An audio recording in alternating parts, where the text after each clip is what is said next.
So guys, kakauwi lang po galing trabaho. So, sobrang pagod.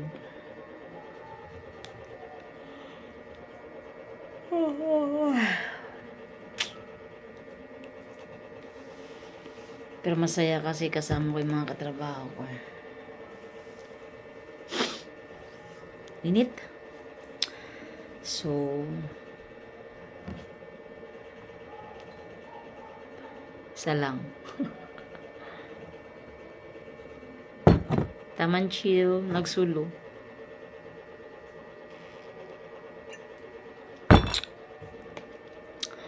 Tagal ng anak ko, kakaantay ko. Hindi na ako nakatiis. So, kumain na ako. Tiniran ko siya ng isang buong daing na bangus na binabad ko na sa suka na 24 hours. Ako lang mag-isa dito. Kalat. Nagpa-laundry po kasi ako.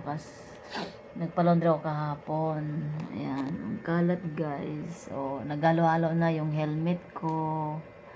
Ayan, yung helmet. Ayan, dumating yung laundry ko kanina lang. Kasi wala nga tao dito. Sabi ko,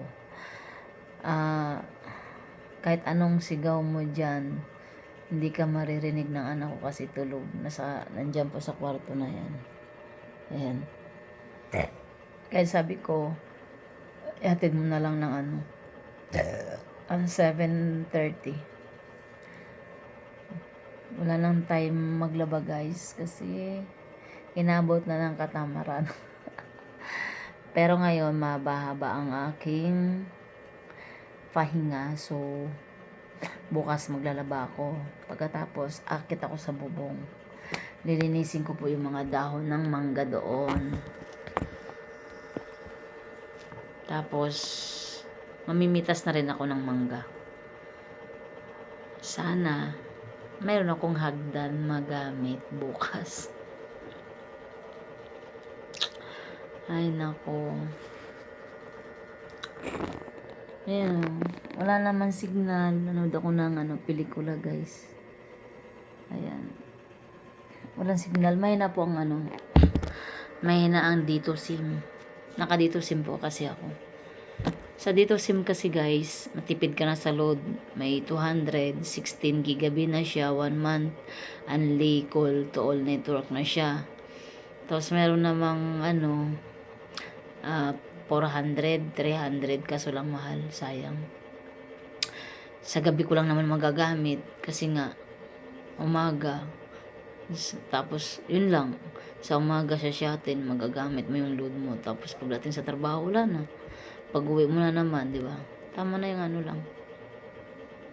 Ang tagal ang anak ko. Diyos ko po Lord.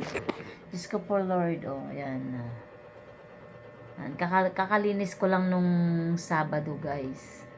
Meron na naman akong liligpitin. Ayan. Kasi yung laundry ko at laundry ng anak ko, alam mo nung ginawa? Ayan.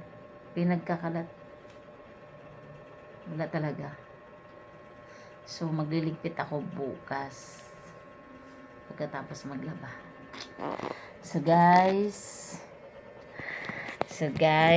malapit na yung graduation ng anak ko. So, ngayon lang tumaba. Ayan, mahaba na siya. Mahaba na po. Di po kasi ako sanay mahabang buhok. Ayan, diba? Mahaba na po siya, diba?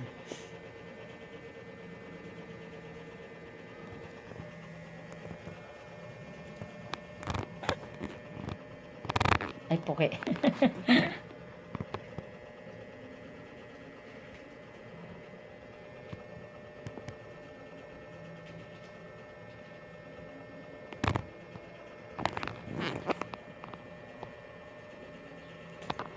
So, bye-bye.